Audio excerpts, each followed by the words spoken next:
and I think the whole day today demonstrated how important it is to precisely put Ukraine in the broader context.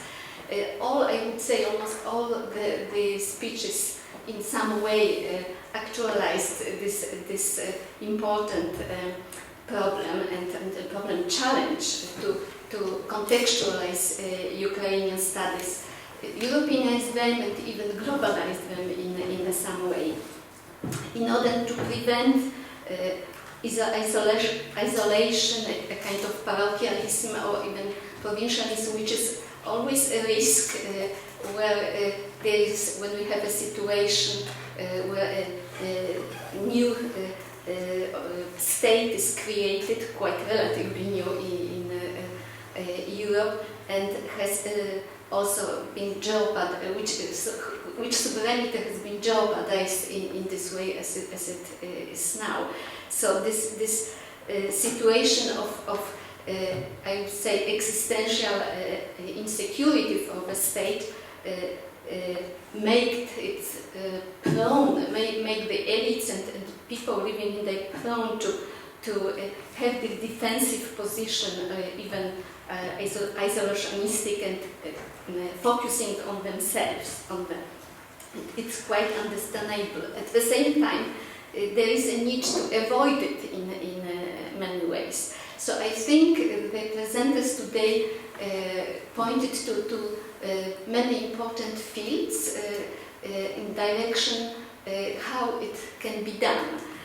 So to start from the end, I would say, for example, this very interesting session on Ukrainian memorialization, on commemoration, pointed to the further possibilities to work with memory studies, but again putting in more broader sense, for example, doing comparisons with memory politics, especially in Europe, but also around the world, and inscribe this Ukrainian memory process in a broader context.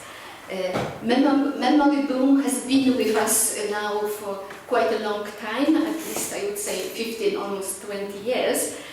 So some intellectuals say that maybe we can speak about some fatigue with this field, but I don't think so, because they are very much developing field, for example, in terms of speaking about media and memory, medialization and transmediality, because we have new media where memory is expressed, both social media but also digital and ways of expressing this, doing with history, for example, by computer games and many others very innovative ways to do with history. So there are still a lot of fields also in terms of memory transfer, transnational, transcultural memory, and so on. So there are many directions still to be exploited and inscribe Ukrainian studies in this. Then during our first panel, border studies were mentioned in very good, interesting way. And again, this is also a field that can be further exploited, even if this has already has its boom in some way. I remember, especially in the beginning of the 21st century, it was before the enlargement of the European Union to the east, there was a lot of discussion about borders, where are European borders, and also quite a lot of discussing borderlands in broad sense, for example, in both in broad sense and the more narrow sense. For example, Greifswald, I see Alex Alexander Volosik in Greifswald had a doctoral school for 8 years focusing on the Baltic borderlands, for example. So, and there are huge international organization also focusing on border studies. It's a kind sometimes people speak about borderology as a special field. So again, the field is quite firmly established. But there is still, I think, a possibility to discuss Ukrainian dilemmas and the Ukrainian identity also from this point of view. Lilia has pointed to this quite special ambiguity or ambivalence of the borderlands, that on the one hand it is seen and very often idealized as a contact zone, the place of blurred identities. And this has been very much emphasized, especially 20 years ago, because Central Europe was, in a postmodern perspective, was presented as a kind of a land, a space where this blurred identities have been historically existed and now can be revived and so on. But at the same time, because of the conflict on the Balkans and other conflicts, it turned out that these contacts of zones are very fragile as well. So we know also from research now that these borderlands quite often are also the places where nationalism is strongest. And where national and even nationalistic ideas are articulated in the most extreme way. For example, in Polish history, the so-called fathers of Polish independence, Piłsudski and Dmowski, both came from borderlands, but different borderlands, one from the east and one from the west. So there are these spaces of also of a strong articulation of identities and dividing lines. So it's always contact zone in some way, because every border is penetrable in some way, but still, if it will be a real contact zone or the radical division, it depends on context, political context especially, it's my view. So I think there is still a huge field here to work with and, as I said, inscribe Ukrainian studies in this.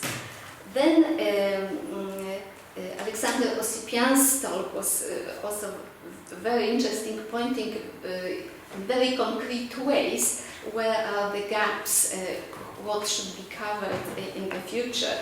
And I found especially interesting your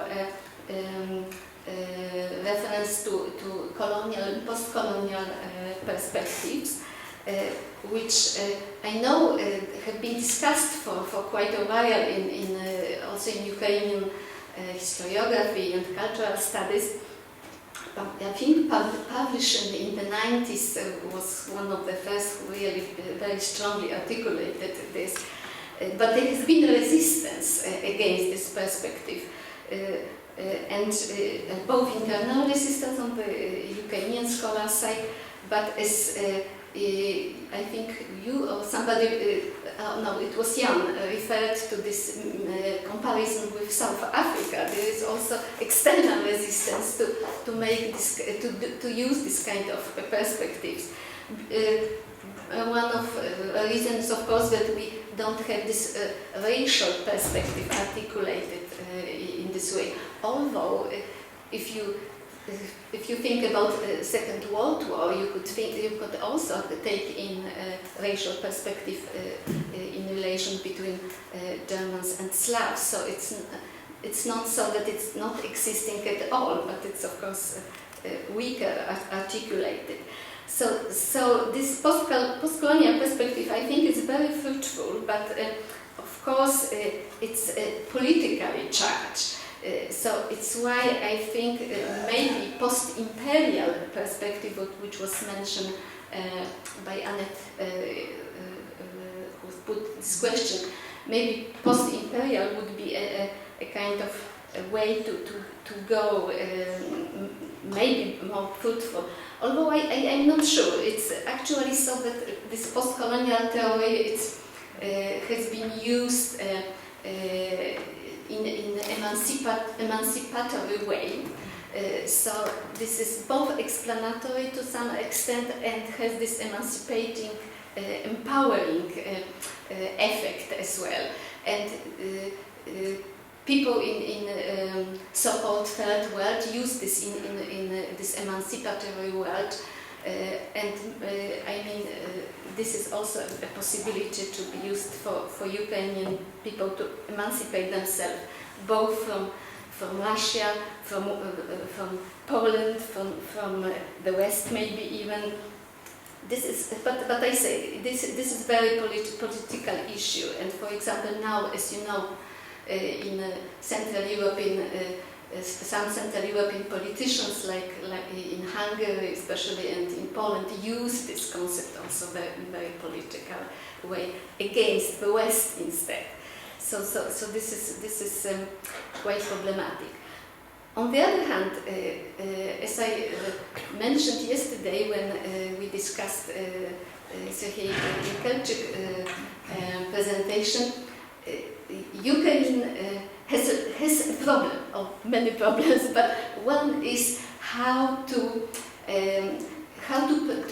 find their place in European politics of memory and be respected instead to be criticized for being nationalistic, racist, nationalist, you name it. Because during last years I have focused in my own research quite a lot on European Union's politics of memory and cultural heritage, and especially in relation to Central European countries. And what is quite obvious is that European liberal elites emphasize the need to create a kind of cosmopolitan memory or cosmopolitan European heritage, where you do not focus on your own nation, but look further and rather emphasize the individuals and transcultural connections than to just emphasize your own national identity. Also, there is, of course, promoting these ideas of Habermas about post-national community in Europe and so on and so on. And this is a problem already for Eastern European candidates, not candidates, but members of European Union, that they have problems with this politics. For example, being urged to self-critically scrutinize their own history, and even, as it's sometimes called, to use a shaming from the European Union's politics, a shaming strategy to make them to do this kind of confessions, so to say, about their own sins against the others. And this is a problem in the EU already, but this kind of with this kind of view on how we should look on our past, when we take this perspective to Ukraine, it becomes even more complicated, because on the one side the Ukraine is in totally asynchronous position with stable national states in European Union that now are to some extent at least prepared to give up part of their sovereignty to create something others. But then we have Ukrainian nation which still seeks their own stability and fights for their sovereignty. So it's a very complicated situation because there are expectations put on Ukrainian intellectual elites that they will demonstrate the liberal democratic position and self-critically as well look at Ukrainian past, which is a challenge, of course. And you know, of course, all these debates about Second World War and Bandera and in relation to Jews, Poles, and whatever. So it's quite sensitive. And the problem is that you also perfectly know today in Europe there is rising nationalist parties, and they in return they show understanding for what's going on in Ukraine, but this alliance is not so perfect for Ukraine. To give you an example, now in this hybrid war in Ukraine, there are some volunteers from Sweden fighting on Ukrainian side against Russia, but these are people who belong to extreme right in Sweden. So it's very difficult to speak about them in Swedish media, and they never are told about them in positive way. So this illustrates the dilemma. So I'm speaking about it because I think this is something that intellectuals, Ukrainian intellectuals especially, must approach in some way and find a position, because it is a future challenge. Let me stop here on commenting what has been said, but maybe I conclude with just giving some ideas for the future, as I have been asked. There's many ways that the entangled history of Ukraine can be developed. I think studies of diaspora has been mentioned. Maybe it was by Alexander already. I don't remember, but I think it's a very interesting field to explore in comparative perspective. Then what I maybe missed today most, although it was very much covering the most important, is it's some kind of focus on popular culture, because we still speak about elite perspectives here, about historiography, about literature. To some extent, the memory studies are both, because it's political elites, but also grassroots movements. But I think to understand more what's going on in terms of Ukrainian identity, we should more focus on grassroots level and look at popular culture. Somebody mentioned Eurovision Song Contest with Jamala. I think it's a very good illustrative example that a lot could be said about. But we can look at films, we can look at, speaking in terms of history, on reenactments, which I understand are quite popular now in Eastern Europe, and to interpret them. And of course, digital media and religious, also vernacular religion, very much. And it's my question to Olena was about schools and canon in school, because I think this is also interesting field. Canon is in many countries today in Europe, the existence of canon itself is very much questioned or even abolished total.